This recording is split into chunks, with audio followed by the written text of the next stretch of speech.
Bonjour à tous et bienvenue dans la deuxième saison du podcast Marketing du cabinet comptable. 2 fois par mois, je vous livre les tips marketing qui fonctionnent dans la profession, en allant à la rencontre de vos confrères experts comptables et de spécialistes de notre secteur. L'objectif est clair, vous permettre de faire rayonner à votre tour votre cabinet. Je suis Florian Dufour, diplômé d'expertise comptable et je suis ravi de partager ce nouvel épisode avec vous. Et sans plus attendre, place à l'interview. Bonjour à tous, alors aujourd'hui on se retrouve pour le 17e épisode de la saison et cet épisode est exceptionnel car j'ai l'immense honneur de recevoir une star internationale de notre profession pour parler de vente et de son livre qui est un best-seller. Vous avez une idée ? Mon invité n'est d'autre que le talentueux James Ashford. Hello James, how are you ? Hey Florian, great, thank you. Comme je vous le disais, c'est un épisode en fait exceptionnel et pour cela on a mis les choses en grand ici. Alors je vous explique, j'ai fait appel à Patrick Rousseau, qui est là, journaliste de profession et qui est un acteur que vous voyez régulièrement au congrès, aux yeux et dans les autres événements de notre profession. Donc Patrick, il va avoir la lourde tâche, si vous voulez, m'épauler pour cette interview en challengeant James et moi pour vous offrir un super event. Comment tu vas Patrick ? Ça va très bien et ravi de faire ce podcast avec toi et avec James. Et ben là c'est top parce qu'en plus on prépare tout ça, en fait, juste avant le congrès qui va se passer à Montpellier au mois de septembre. Et on va commencer direct parce que là, le best-seller et l'invité qu'on a, c'est vraiment du plus. On a vraiment de la chance. On remercie Sage justement de nous avoir mis en contact. Et on commence dans le dur. Allez, c'est parti pour la présentation. James, can you introduce yourself to your listener, please? Yeah, sure. So I always wanted to be an entrepreneur and I built a business several years ago and it failed. And it failed because we didn't have the proper finances in place within that business. So I started to study business and understand what makes businesses successful. And one of the places that businesses fail is how they price and sell their services. If they get that right, they can make more money and they can ultimately give more value to their clients as well. So I ended up meeting an accountancy firm and I helped them to implement this into their business. So for the last 7 years, I've been working with thousands of accountancy firms around the world to help them to price their services consistently and to be able to charge higher fees for their services so they can serve their clients to higher levels so that they can help business owners like me to avoid the mistakes that I made so they can make sure they're doing everything that client needs from you. So we developed a piece of software called GoProposal and wrote a couple of books, Selling to Serve and Untapped. And that's what we've been using to help these firms. How big are you right now? Helping lots of companies? Yeah, so maybe 2,000 firms use our product around the world. Top 100 firms in different countries. Top 4 firms in some countries. We're in the UK and Ireland, which is where we started, but we're in South Africa, America, Australia, Norway. I think we've got a couple of users in France and we've been there a little while as well. So, but it's been mainly English-speaking countries that we've focused on up until now. Sounds good. Florian, est-ce que tu as une question à poser? Je sens que tu as envie de poser une nouvelle question. Ouais, et tu me la traduis directement pour notre invité ? Exactement. Pourquoi l'Angleterre et pourquoi en fait en France, c'est pas la même chose en fait, votre vision, votre façon de faire ? I think you understand that one. What the vision in England and in France is not exactly the same thing for the topic we're talking about. I think people always think that. They always think it will work there, but it won't work here. Like, and I've had this in the UK. So it's okay for accountancy firms in big cities, but it won't work in small cities, right? Or it's okay for firms with lots of staff, but it won't work with firms with small numbers of staff. Or it's okay for clients like this, but it won't work for farmers, right? None of it's true. We're all human beings, okay? We all have dreams and hopes and fears. We're all exactly the same. We have all business owners, whether you're in France or in the UK, are trying to achieve the same thing. They want freedom. They want freedom to be able to do the things they want to do with the people they want to do them with when they want to do it. That's what we all want. We all want the best for our children. We all want the best for our family. So we're all very, very similar, okay? And businesses, the primary function of a business is to make money. That's the primary function, okay? You may have a beautiful reason why but the primary function is to make money. And the way that you make money is what you agree to give your client in exchange for what they pay you. And that is the same in every country in the world. I think what's interesting right now is you're rebuilding the basics of business, because I think we lost the basic of business, which is making money. And I think it's really interesting how you're setting things. Yeah, and people are afraid to talk about it. People don't want to talk about making money. But if you can't make money, if you're not profitable, you can't afford to get the best staff. You can't afford to invest in their training. You can't afford to provide marketing to get your great clients in. And you can't give your clients great experiences. All of those things come back to making money. I was speaking with an accountancy firm here in the UK this week. They are very profitable, growing very well with GoProposal, and they've got a queue of staff ready to work with them. Like they have people who want to work with them because they're doing so well. Yet there are other accountancy firms who are not making a lot of money and they can't afford to recruit, you know. But it doesn't matter what size you are, where you are, we all face the same problem. Moi, je voulais parler de vente. Selling is not in the DNA of the French chartered accountant. Your book, Selling to Serve, helped to change the mindset about selling. Congratulate all this, and it's a great book. Tell me, you can with success in selling more when accounting service are tending to become free in France? Yeah, so I think I understand your question. So we all think we're not salespeople, okay? So accountants aren't salespeople, French people aren't salespeople, whatever, right?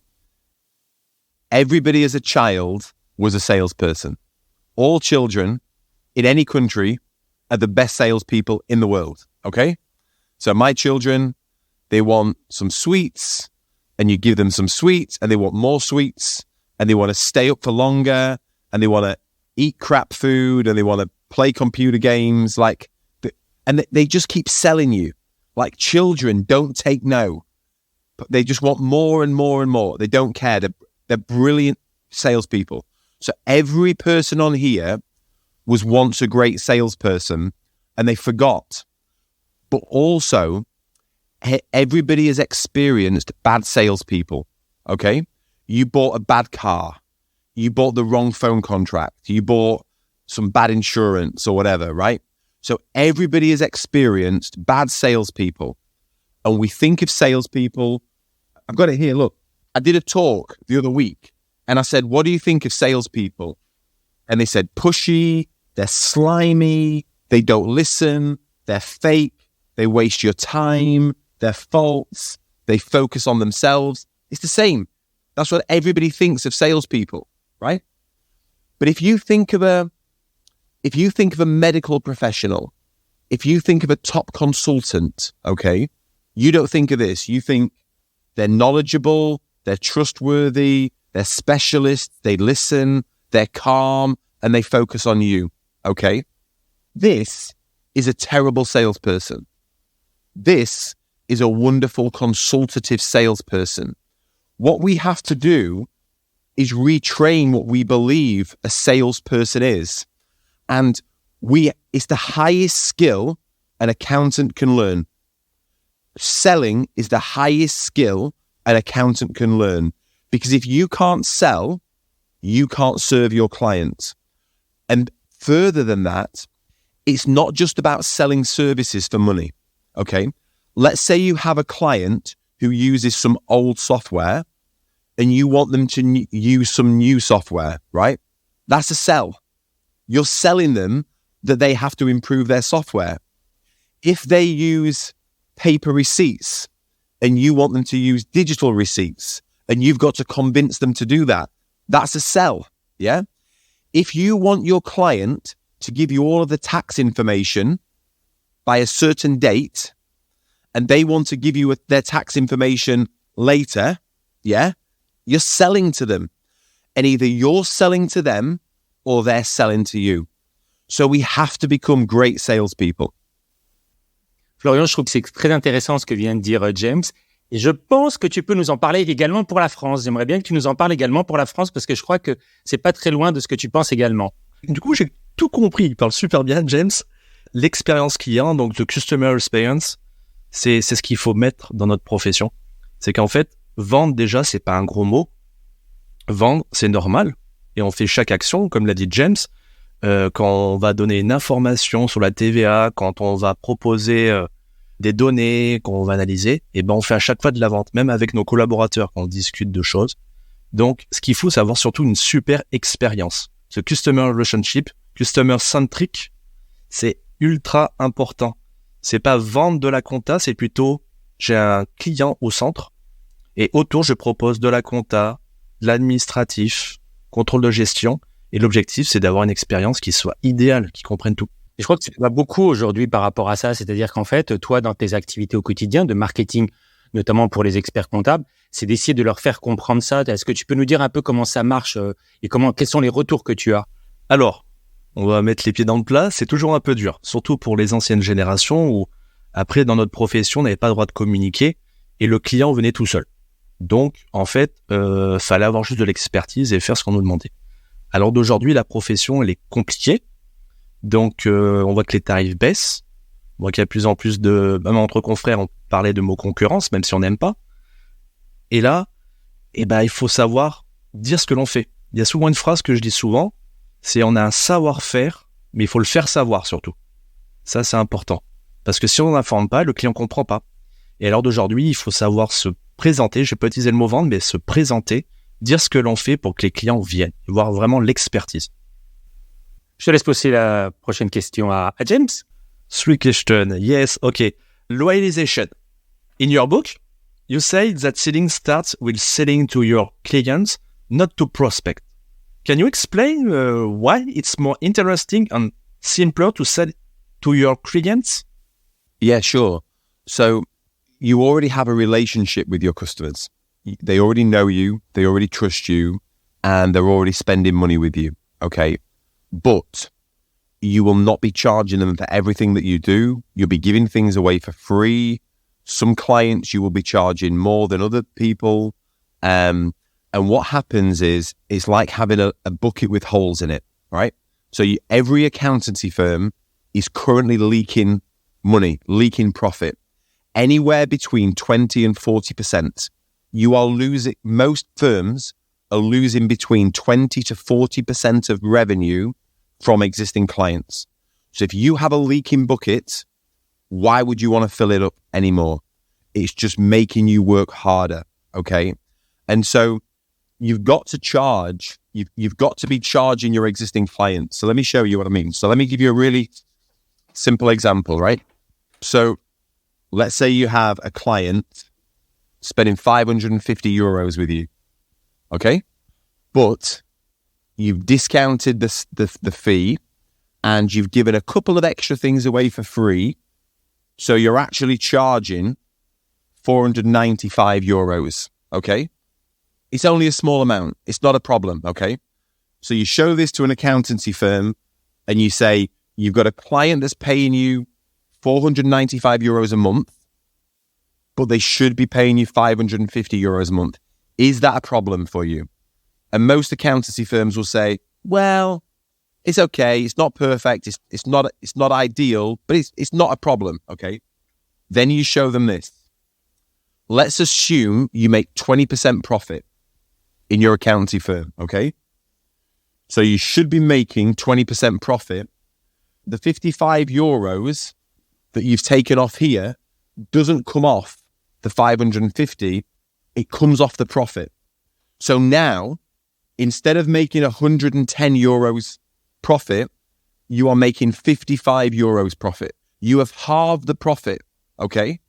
You need twice as many clients paying you 495 euros a month, twice as many to make the same amount of money as one client paying you 550 euros. And this is why accountancy firms are working so hard. They're working too many hours. Their staff are stressed. They're stretched. They're working weekends. They're working late nights. Even with all this technology, because they have this problem here. And to make it worse, because we have economic uncertainty, because we have rising energy prices, rising fuel costs, etc., they're scared to increase their fees, okay? So they have this huge problem, and because we all face economic uncertainty at the moment, they're afraid to increase their fees. And so the way they think out of this is, let's get more clients. And it just makes the problem worse. So let's solve the problem first in their firm, and then let's start to bring new clients in. I work with a firm in the last few months, and they have repriced 399 existing clients. Yeah. They've increased their revenue by 20%, and they've lost 1% of customers. Okay. The worst customers, the nightmare customers. Okay. So they've lost the worst customers, still increased revenue by 20%, and they've not had to spend one penny on marketing. All the existing clients they've already got. That's how you solve the problem. James, do you think it's a global stuff? I mean, in every country, or do you think it's more, a British or American stuff? It's a completely global problem. So I've just I went to the US a few months ago, and I met a firm there that we've been working with for a year now, and they showed me the same things. They have the same problems, the same mindset. And it's because we all have the same psychology, okay? We all have a fear of rejection. We've all lost people in our lives, right? You've lost people to death. Your parents may have divorced. You had a girlfriend or a boyfriend that got rid of you, or you've divorced. Like, we've all lost people. So we're all afraid of rejection. We're all deeply afraid of rejection. Every human being on planet Earth, because we are tribal people, okay? We want to be part of the tribe. And so everybody is scared to death of increasing their clients' fees because they may lose their clients. And it's that fear of rejection. I don't care what country you are from, how long you've been doing it, our fundamental psychology is exactly the same. Florian, tu as une position sur ça, je pense aussi en France, de comment ça se passe. C'est pareil. The same ideas. Si tu veux, c'est psychologique, ouais. C'est psychologique. On a eu la chance de pas avoir d'efforts à faire en termes de vente. Et vu qu'on est sur des professions libérales, intellectuelles, si tu veux, vendre, c'était un gros mot. Voilà, je le dis, c'était un gros mot. On n'aimait pas vendre. Et donc, on sait plus faire. On n'ose pas faire. Et ce que malheureusement, et il a pu l'expliquer un petit peu, James, c'est qu'en France, nous, on va avoir tendance à baisser notre prix. Et vendre, en fait, un autre point, c'est que vendre, en fait, c'est trouver des nouveaux clients. Alors que vendre, c'est avoir nos clients actuels. C'est utiliser la data. Et un mot, peut-être qu'il va pouvoir nous en dire un peu plus, James, c'est que nous, en France, on n'a pas de CRM. Est-ce que lui, en Angleterre, ils en ont, ou aux États-Unis? Nous, le CRM, il y a très peu de cabinets, alors que c'est la première chose sur laquelle je me bats en France, et toute entreprise en avoir un. Est-ce que tu pourrais lui demander, s'il te plaît? Yes. James, Florian is asking, is the CRM something which is useful for this kind of process?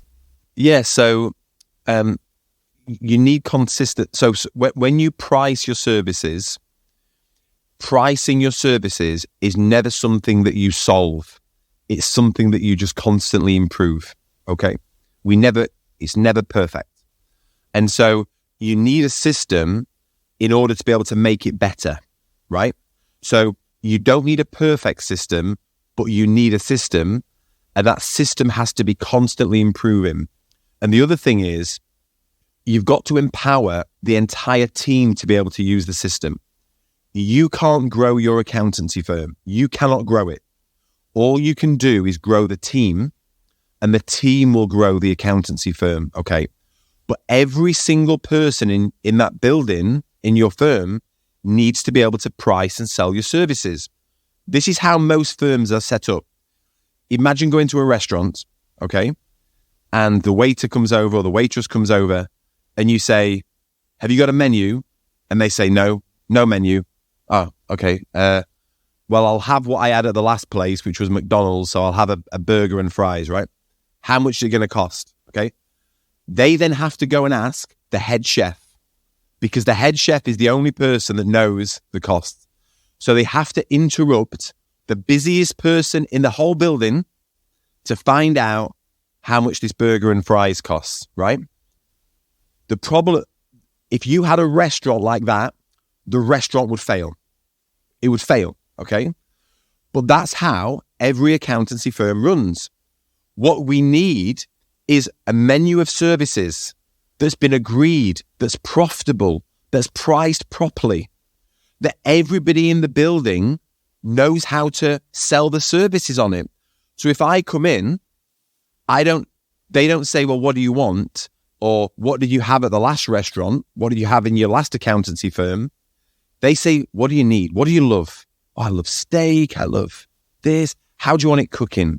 Like, would you like some what side orders would you like? Would you like a bottle of champagne with that? Like, are you celebrating? Like, let me give you the best meal. And this is the thing.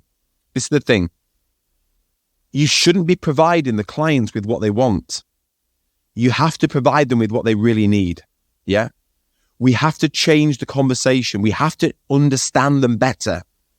And it's your ethical obligation to sell them everything they need. But you need the menu. And everybody needs to be trained in how to do it. Everybody. Your bookkeepers, your payroll clerks, apprentices, junior members of staff. Everybody has to be able to sell, because they're the ones dealing with the clients every single day. Yeah? Not the head chef. Il a raison du coup, tu vois. L'exemple qu'il a pris, c'est la France. Donc, welcome to the French accountant. Because comme on dit, une carte. The menu. En France, on n'a pas. En France, tu sais pas ce qui va se passer. Je le prends tout le temps d'exemple. On va au restaurant, et on paiera à la fin. C'est un exemple que je prends tout le temps. C'est pour ça que j'ai souri quand il a parlé de James.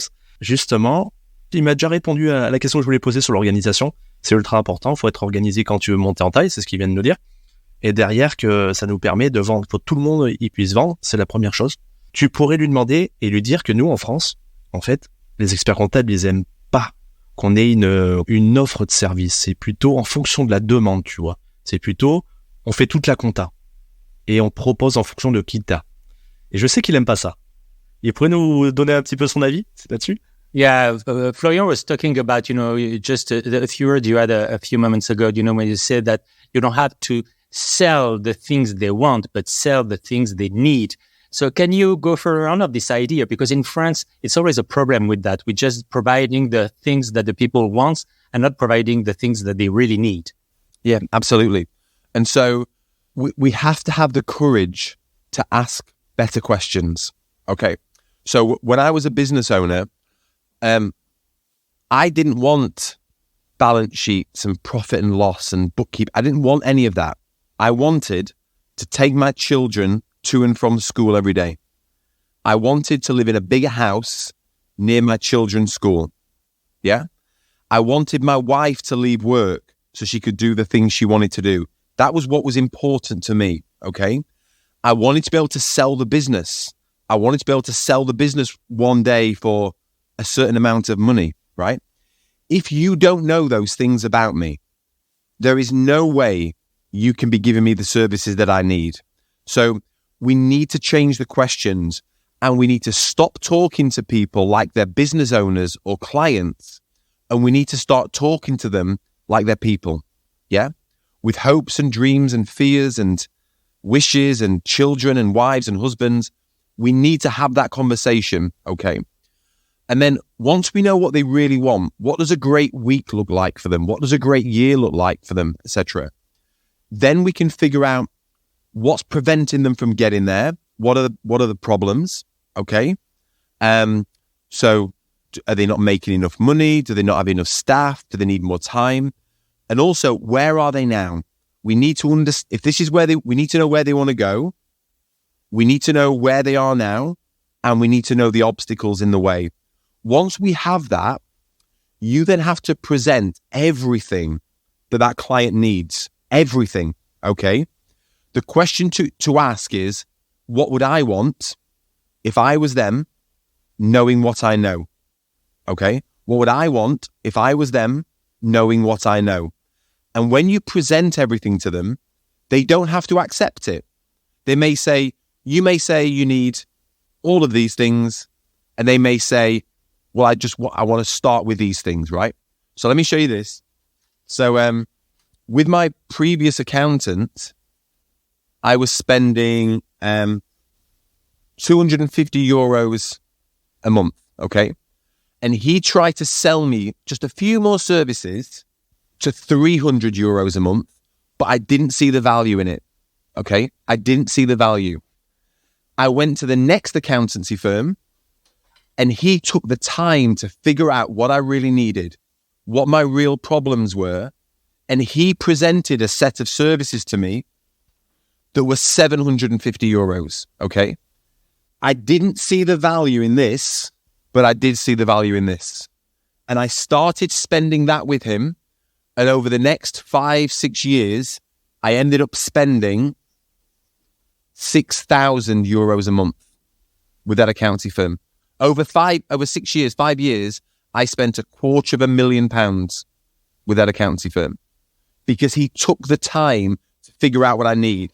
And here's the thing, guys, like, if you just act like a robot and provide the client with what they want, and you provide an average service and you act like a robot, you'll be replaced by robots. You'll be replaced by them very, very soon, okay? We have to have deep, meaningful human conversations with our clients. We have to understand them better. We have to provide them with everything they really need. We have to charge high fees and provide incredible services and fantastic experiences, because if you do that, you will survive. Je crois que c'est vraiment ce que tu fais au quotidien quand tu expliques ça, toi, au quotidien, Florian. C'est-à-dire qu'en fait, le plus finalement on est proche de son client et on le comprend et on sait lui proposer les services qui vont bien, le plus finalement on va réussir d'un point de vue business, quoi. Complètement, parce que tu apprends à le connaître. On a toutes ces informations, on a la data, on le connaît, on sait on sait ce qui se passe un petit peu de termes privés, on va dire, comment ça se passe. Et donc on le comprend, et plus on va comprendre, mieux on peut le servir. Et c'est ça qui est important. Moi, la première chose que je dis à mes clients quand ils veulent augmenter le chiffre d'affaires, c'est on attaque déjà par regarder ses clients pour les satisfaire encore plus, comme a dit James, que aller derrière trouver des nouveaux clients où vous allez dépenser 7 fois plus en moyenne, c'est des stats, 7 fois plus pour avoir des personnes qu'on connaît pas, qu'il va falloir encore plus plaire, et ça va être encore plus compliqué. On part sur une autre question qui pourrait être importante, c'est la team. James, selling is not just for accountants. What can be done to help salesperson to be better? What sales tools and technique for that? You have to train your team in this as well. And it's not an accountancy firm or an accountancy practice. It's an accountancy business. It's a business, okay? And the problem you get is the accountancy firm owner is a business owner, and he will have or she will have very good conversations with clients because they understand business, yeah? Your team don't have as good conversations because they don't understand business as well, unless you show them the business, you help them to understand your business, and you help them to make more money in your business as well.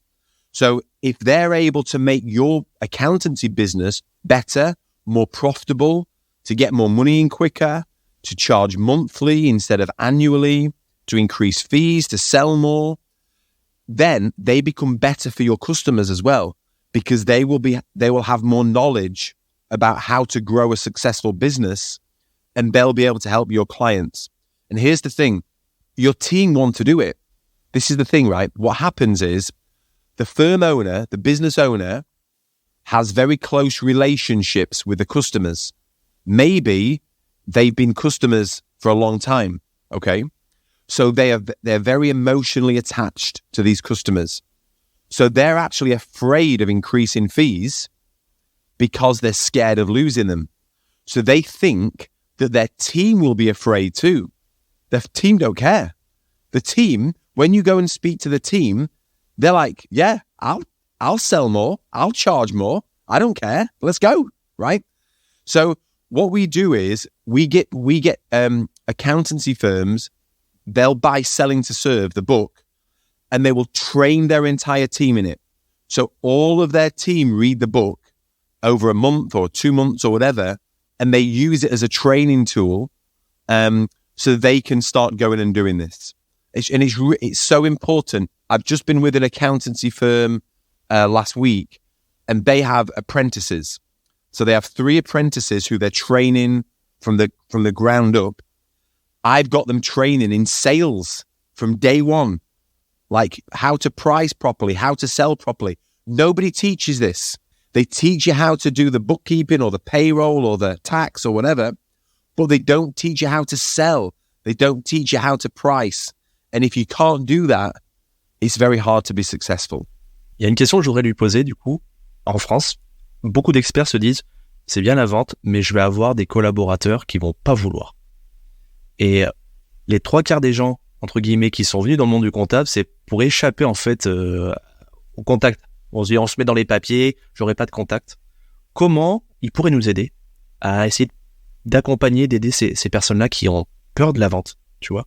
So the question from Florian James is, when you want to be an accountant in France, you choose this work because you don't want to be a salesperson. You think that it's easy, you don't have to be in contact with the clients, and the sales will come by their own. So how can you change this mindset? How could we change this mindset in France to explain the accountant that they need to be salesperson too? Yeah, I guess it's a simple question to them, which is, do you want to give value to your clients? Do you want to help your clients? Do you want to serve your clients? Yeah? Cool.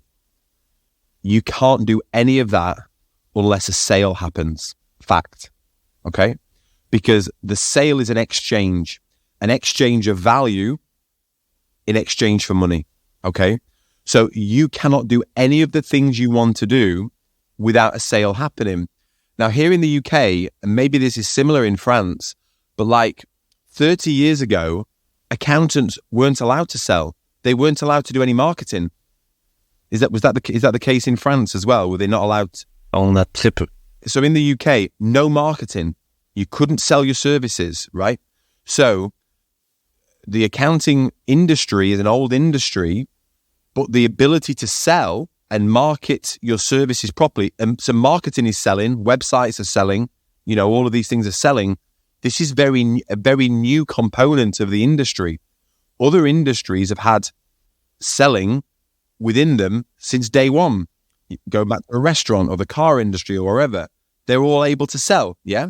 This is very new for accountants. And it's not optional. It is not optional. I've worked with so many accountancy firms, and when they start to charge more and do everything they can for the clients value them so much more. They appreciate them so much more. Like, accountants changed my life. Accountants have changed my life. They have helped me to make so much money in my business and transform the life for me and for my family and for my children, okay? That would not have happened if I hadn't invested. This is the key word, guys.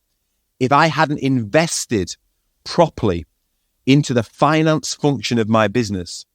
There's a lot of research about this, but what people should be doing, business owners should be investing between 2 and 4% of their revenue into the finance function of their business.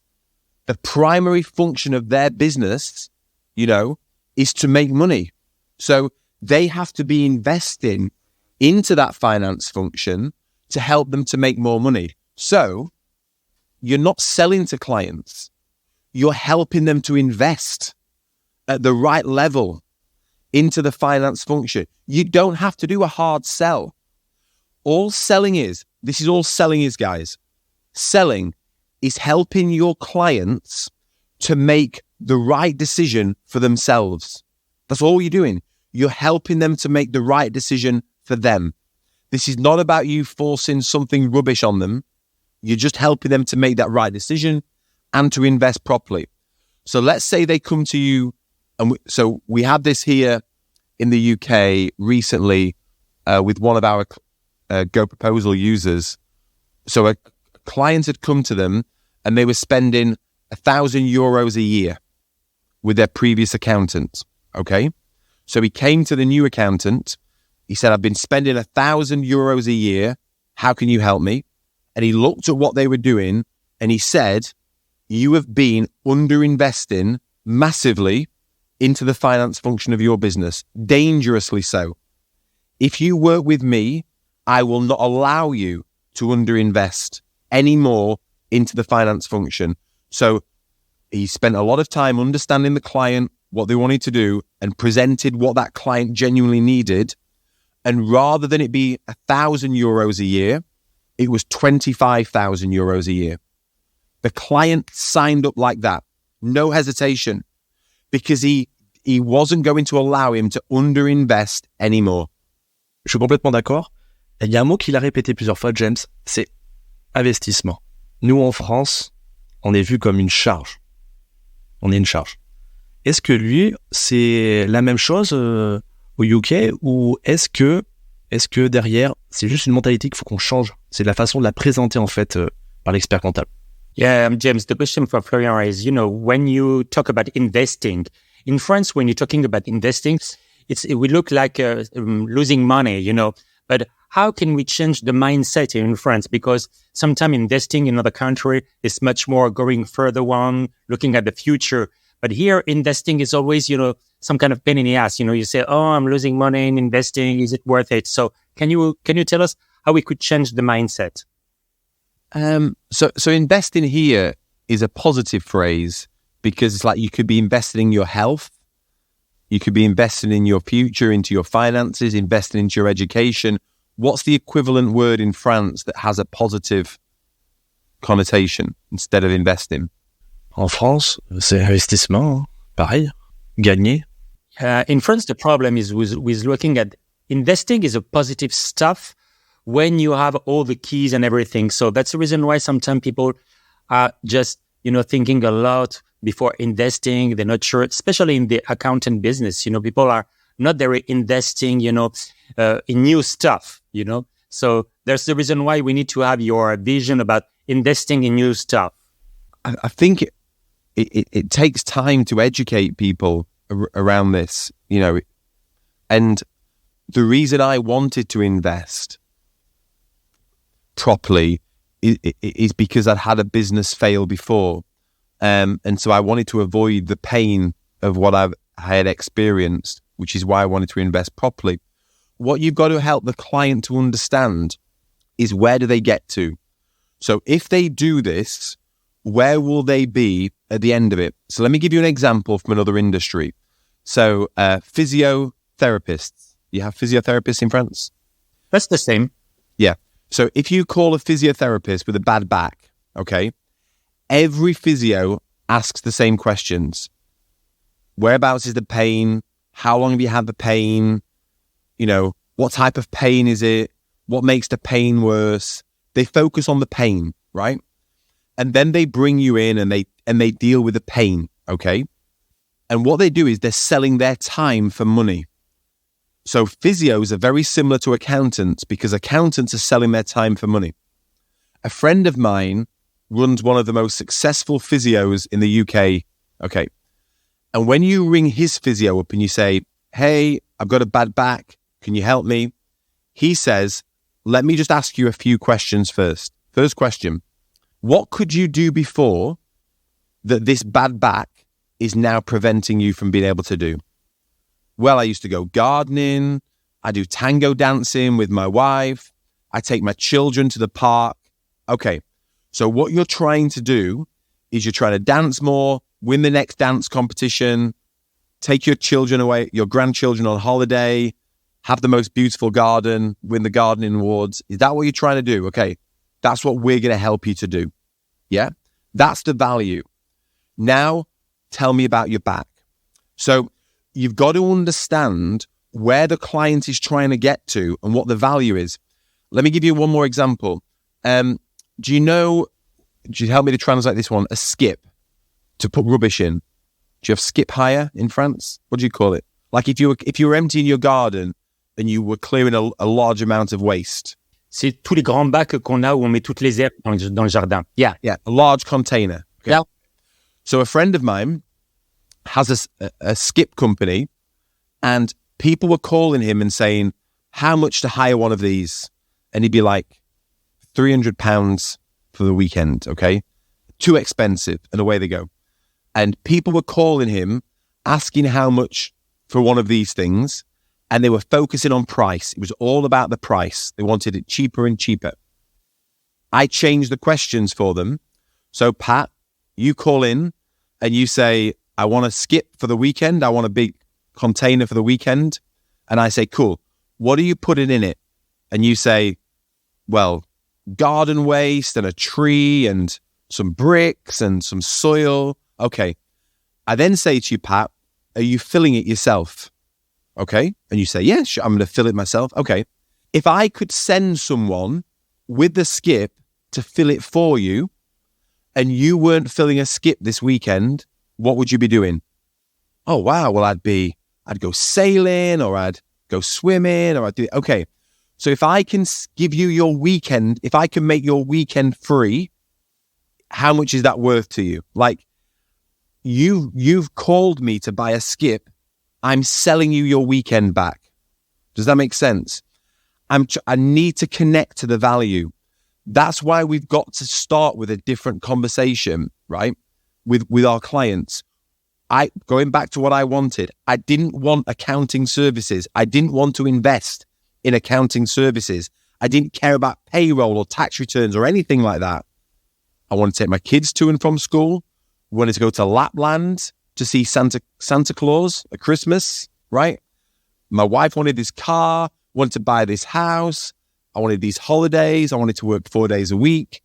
If you don't know that about me, you can't help me to invest properly. So you have to connect the client to what life will look like once you've delivered the service. C'est vraiment cette notion de service, parce que l'image, quand tu loues une benne, mais quand tu dois remplir la benne, effectivement, ça devient compliqué. Donc, si tu as quelqu'un qui te la remplit, ça devient beaucoup plus simple. Tu as raison, en plus, en fait, c'est le mot, il le répète à chaque fois, c'est la valeur. En fait, là où il faut qu'on fasse un travail supplémentaire, nous, c'est de mettre en avant la valeur et pas de se dire, tiens, il y a un prix, tu prends ou tu prends pas. Il faut vraiment qu'on travaille sur la valeur. Et on va pousser James justement dans ce retranchement, on va parler de monnaie. Donc, in France, we don't like to talk about money.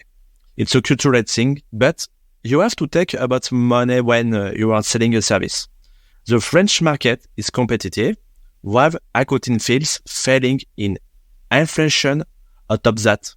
You can't talk about money in the context and not lower your price. Nobody likes talking about money in any culture. Okay, that's not a French thing. That's a global thing, right? Yeah. And it's because everybody has a unique psychology to money. Okay, money is not a logical problem. Money is a spiritual problem or an emotional problem, right? Yeah. So all us three, have a different relationship to money based on when we were born, who our parents were, where we were born, what was happening in the world at the time, what's happened since then, etc. Okay, so we need to have a better relationship with money, and we need to have all these conversations about it, right? There's a brilliant book, I'm not sure if it's translated into French, it's called The Psychology of Money. Really, really great book to help you to understand money better. We get taught terribly around money. So we have to be able to have these conversations. And with GoProposal, the way it was designed was so that while you're with the client, you can pull up all of the prices, just like a menu. Again, just like going to a restaurant. So you want one of these, two of these, 5 of these, a side order of these, okay? It's going to be this much a month, right? We've got to be able to have that conversation face to face, okay? Imagine you're an accountant now and you're trying to sell me my services and you say to me, I'll send you the price list later. I'll send you because you're scared of talking to me about it, right? We've got to have a conversation about price at some point. So it's either going to be now, while you've got my attention, or you're going to let me go and you're going to send it afterwards, right? While I've been on the phone to you, my wife has rang me twice. The house insurance company has called me. I've got a PT session at dinner time. I've got 2 interviews this afternoon. My son's going to football at 4:00. And then we're moving a house, okay? When are you going to call me? When do you think you are going to speak to me. And if I show you next week is exactly the same. Every single day. I don't have a spare minute on any day. So we have to talk about price. Why not now? Why not have the courage to have that conversation with our customers now? Because then if they say, that's too much, that's too expensive, I can now say, okay, what do you want to remove? What do you want to take out? Not a problem. Like, it's okay. It's cool. Okay. I can say you can come to my restaurant and I can say, the best meal we have is a Chateaubriand with these beautiful vegetables and a bottle of Chateauneuf de Pape and like, here you go. And you say, that's too expensive. Okay. Well, do you just want the fillet steak? Do you want a bottle of whatever, something cheaper? Like, it's cool. It's not a problem. What do you want? It's fine. But we have to have that honest conversation. Selling is not about forcing anything on a client. It's not about a hard sell. It's just about you saying, this is everything that I would want if I were you. What do you want? Where are you at? I'll meet you where you're at. What do you want? It's cool. Il faut dédramatiser un petit peu cette chose-là qu'on a du mal à vendre et dire, bon, c'est pas grave. C'est vrai, comme il a dit James, c'est qu'on peut se priver de certaines choses. On peut avoir des belles choses et on arrive à faire des choses, par exemple, quand c'est dans notre vie privée, d'acheter un iPhone, par exemple, et on se prive sur d'autres choses. Donc ça, c'est important. Qu'est-ce que t'en penses, toi, Patrick? Je pense que c'est hyper sexy comme point de vue et l'idée c'est toujours un petit peu de se dire que il faut arrêter de baisser les prix absolument et qu'à un moment donné lorsque tu as un client en face de toi qui te dit c'est trop cher, tu dis comme vient de le dire James, qu'est-ce que vous voulez que j'enlève? Et je pense, et je vais le poser la question à James, et je pense que du coup quand on a cette attitude-là, quand on est assez précis comme ça, je pense que du coup les gens finalement ils se disent que ça vaut le coup de payer. James, I was just saying that when you're in front of the client and he says it's too expensive and you say, no problem. What do you want to remove? And I think sometimes maybe finally they decided to pay the right price because they don't want to remove stuff from the proposal when it's well done. Is it a fact? Yeah. Or sometimes they want to reduce it now because they don't have confidence in you yet. So we had an accountancy firm. Sorry, I was a director of an accountancy firm here in the UK. And I remember a client we had, and it was, we presented the set of services to them that was 1,500 euros a month. And they said, it's too much. We don't want to spend that much. Okay, where are you at? Well, we want it to be around 750 euros a month. Not a problem. Let's take this out. We'll take this out. We'll take this out. Okay. So we took it out and we agreed 750 euros a month. We started to onboard the client brilliantly. A fantastic onboarding experience. And within 2 weeks, we demonstrated how great we are. Like with GoProposal, for example, it sends the proposal instantly during the meeting. It gives them an engagement letter during the meeting. They can sign it instantly. Okay. So you can't tell your clients that you are a digital cloud expert. They won't believe you. You have to demonstrate it. Okay. So if you say, we're a digital cloud expert, and then it takes you 2 weeks to send them a proposal, you are not a digital cloud expert, okay?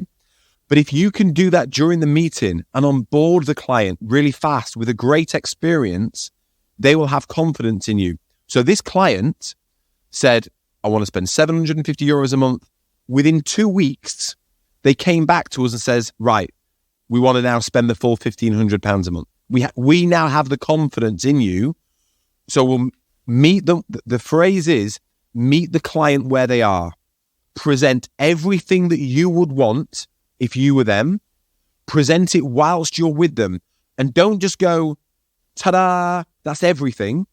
Build it up one step at a time. So you said you wanted us to do your bookkeeping for you because you're working Saturday mornings doing your bookkeeping and you would like us to do it for you. That's why we've added this here. You said you wanted your bookkeeping to be updated every single week, not every quarter.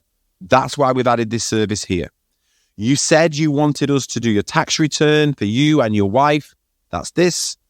You told me you want to sell your business in 3 years' time, okay? So you need monthly management accounts. The first question an acquiring business will ask of you is let me see 3 years of monthly management accounts. If you don't have that, you can't sell your business. Fact.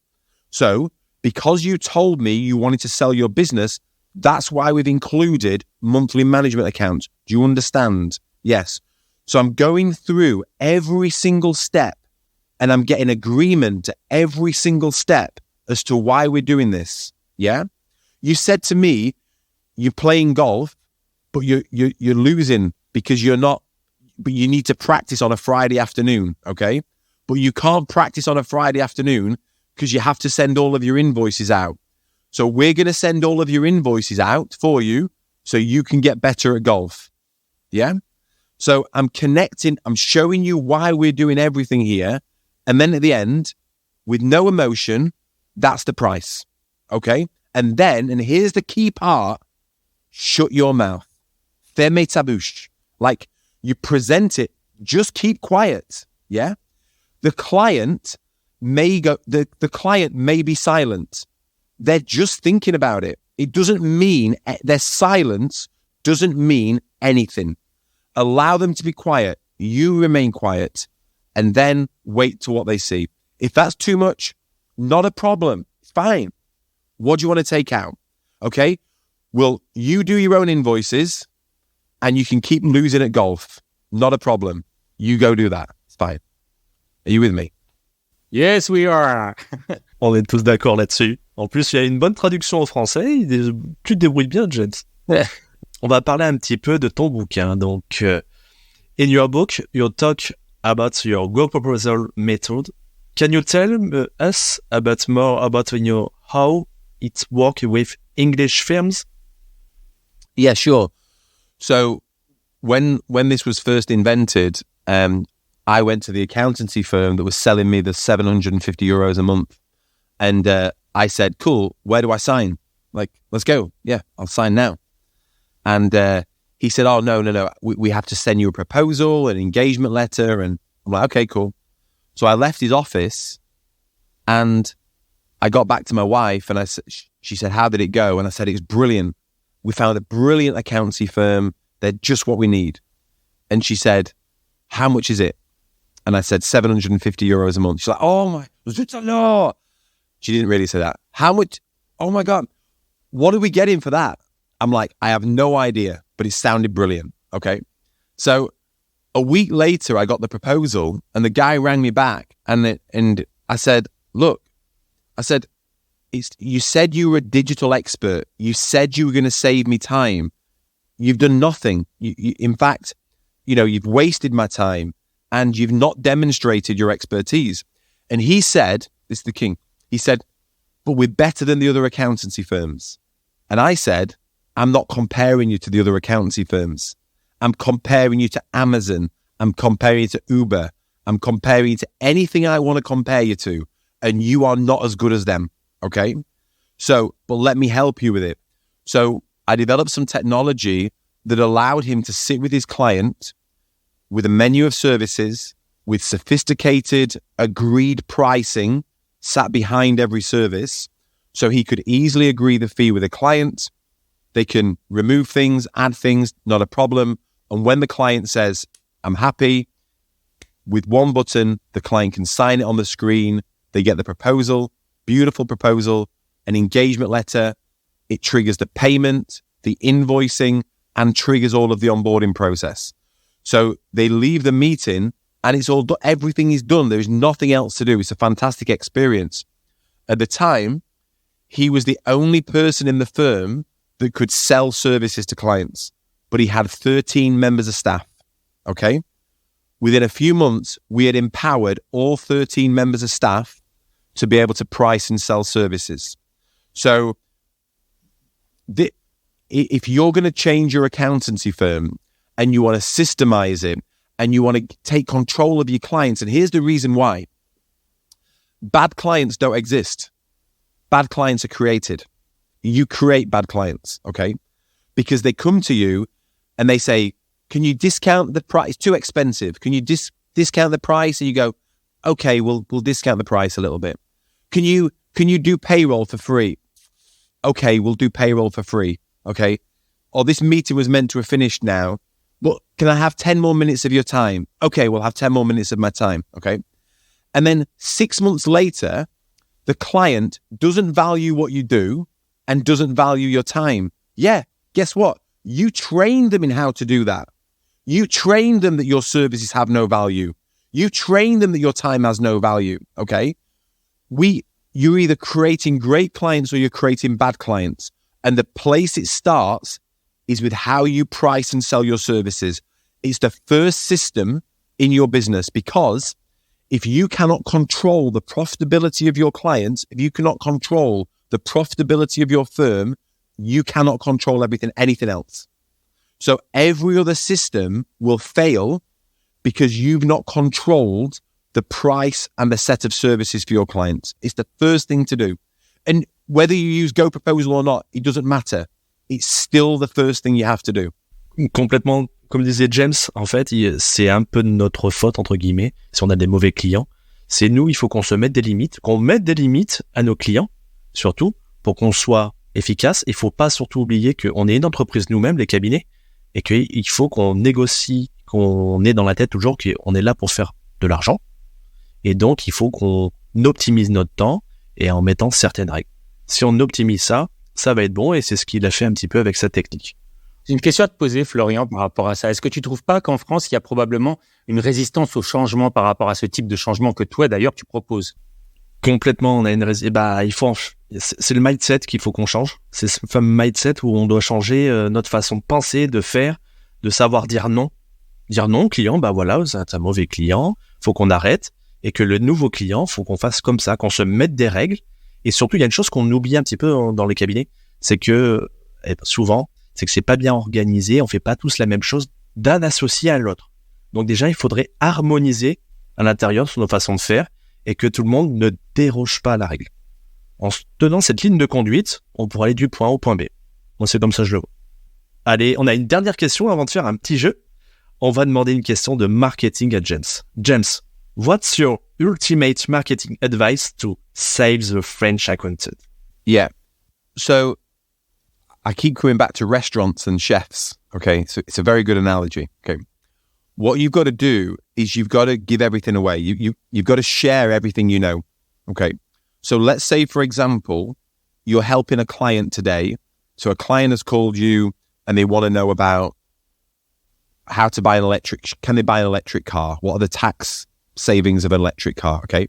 So you've helped that one person, but there's 1,000 other people out there that need help today with the same thing. Okay.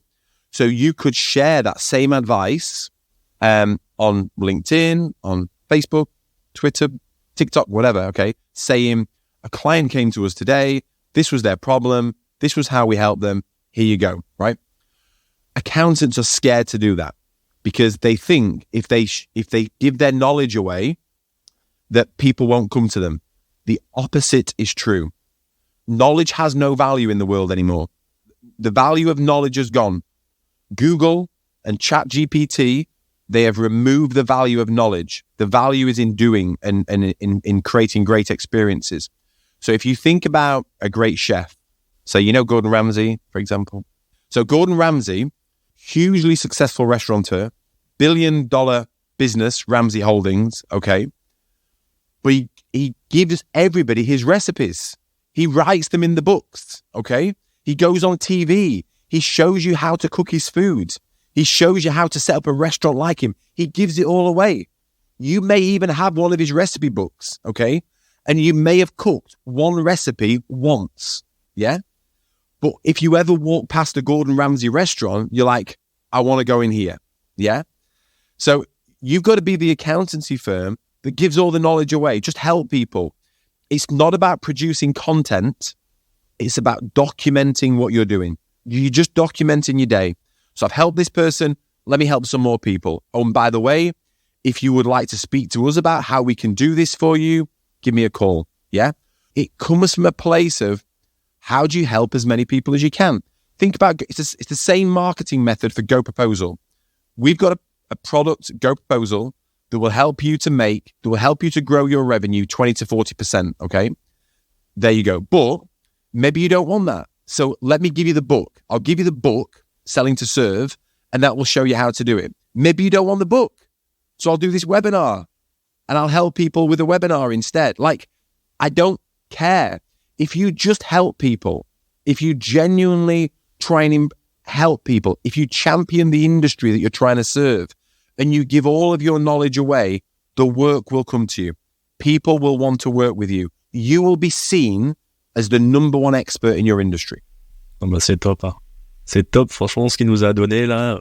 Il n'y a plus qu'à faire. You're giving us the envy, James. Yes. Eh ben, on arrive vers la fin. Tu avais une question avant, Patrick? Non? No, I don't have any question. We just right at the end. Just one thing. I think there is also a question of energy.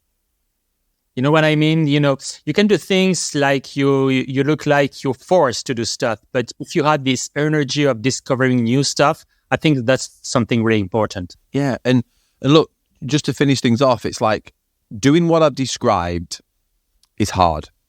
Yeah. Having a deeper conversation with a client is hard. Charging more for your services and standing up for your fee and being prepared to lose a customer is hard. It's all hard. But so is working too many hours is hard. Not charging enough is hard. Giving your services away for free is hard. It's all hard. Everything is hard, right? But you've got to choose the hard one that benefits you and benefits the customer as well. It creates a win-win if you do that. And when you think about this, here's the key, guys, is one problem accountants have is they want everything to be perfect and they're always looking for what's wrong, okay? That makes you a brilliant accountant, okay? The problem then is when you apply that thinking to a new business process or a new way of doing it, because it will not be perfect and there will be things wrong, yeah? And so what you've got to do is start and fix it as you go. Version 1 is better than version none, yeah? So you can do this with 3 clients. You don't have to do this with 300 clients. You can do this with 3 clients. My office here in the UK is at an airport. Through this window is an airfield, right? When a plane takes off from here to America, they don't wait for they don't spend hours and hours figuring out the perfect direction to go and then go and fly in that direction. What they do is, step 1, they get in a plane and they get on the runway. Step 2, they fly into the wind. The wind's blowing at them. They fly into the wind and they don't even care what direction they get in the air in.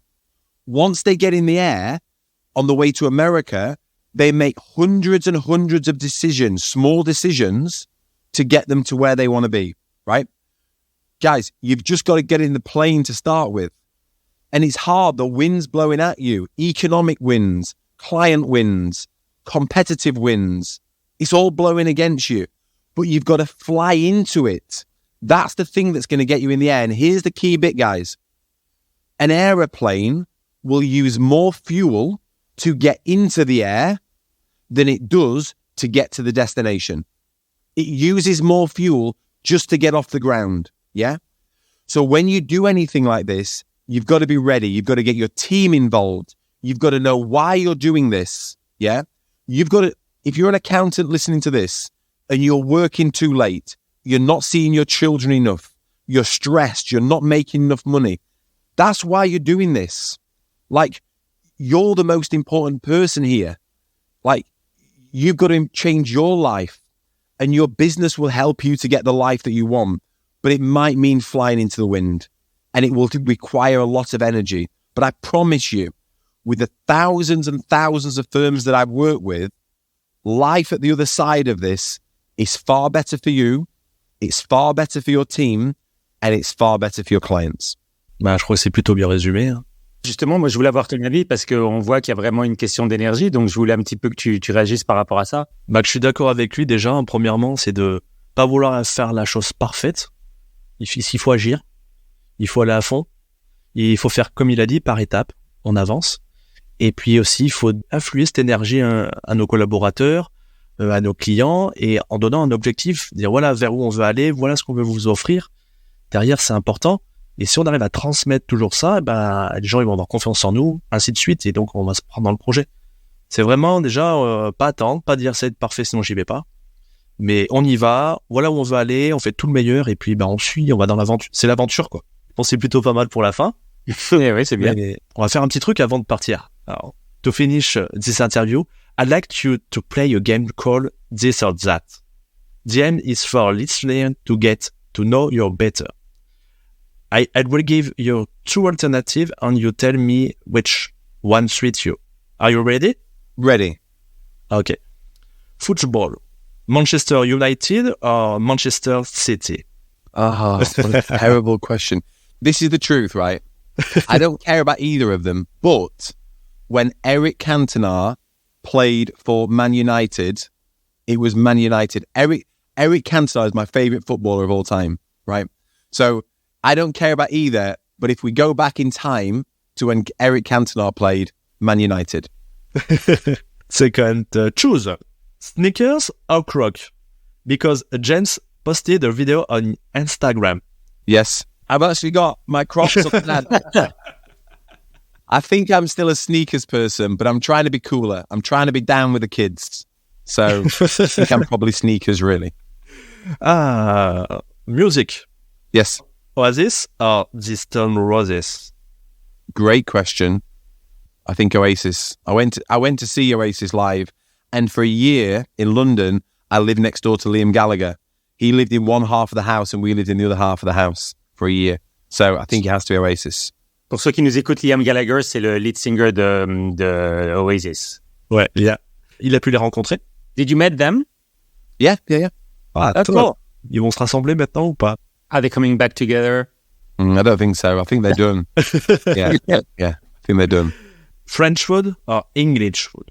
Oh man, I love French food. I lived in Nantes for 3 months when I was in at university, and yes, I do love French food. But I have to be patriotic. I say English food, but I don't like a Sunday dinner, Sunday roast dinner, and followed by an apple and rhubarb crumble made by my mum.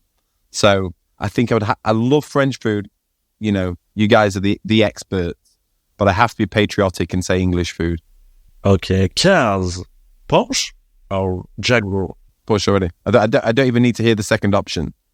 Porsche. Coffee or tea? I start my day with tea, but then I'm into coffee. So I think I have to be coffee. Writing a book or giving a talk? So that's a really good question. I like writing the book is great for formulating the ideas and making sure it makes sense and helping people, and you can reach more people.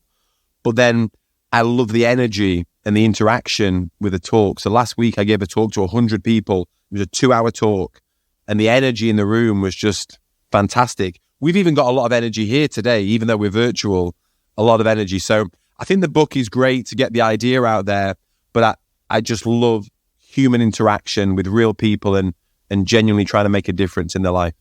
Last question, it's out. Rugby. Would I be the Rugby World Cup champions, French or England? I don't know. I don't know how good they are. I don't know how good either of the teams are, but I will have to cheer England, I'm afraid. Yeah. So you need to come to France because the World Cup is going to be in France and Sage is a partner of the World Cup. Yeah, that'd be great. When is it? When does it happen? It's going to be very soon, so you need to come. Oh, yeah, that'd be great. That'd be great. Yeah, okay, I'll come. But I think it might be Ireland, actually, or Ireland in the World Cup. As far as I do remember, James, we're going to meet you in France by the end of February. Yes. Yeah. Going to come to the accountant big show. Yeah, cool. So we're going to be together, and with Florian is going to be with us too, and we're going to do lots of stuff together for this event, okay? Yeah, great stuff. And thank you for this interview, and thank you, James. It's a good event on this masterclass in French. Thank you. Merci. Prenez bien soin de vous. Merci. Good. On a même eu un mot anglais. Et merci du coup, Patrick, de nous avoir accompagné là-dessus. C'est un super événement qu'on a pu avoir ensemble. Et puis maintenant, on a hâte de retrouver James au congrès qui sera là en septembre pendant les 3 jours. Donc n'hésitez pas à venir le voir. parce que là, ce que vous avez appris, c'est qu'un petit morceau d'1 heure. Là, il va être là 3 jours. Allez le voir, profitez-en et n'hésitez pas. On se retrouve tous au congrès. À bientôt. À bientôt à tous. Ciao. Avant de se quitter, je vous invite à laisser un avis 5 étoiles sur votre plateforme d'écoute préférée et parler du podcast à vos confrères. J'en profite pour remercier mes partenaires qui, grâce à eux, me permettent de vous partager encore plus de contenu chaque mois. Merci, rendez-vous au prochain épisode.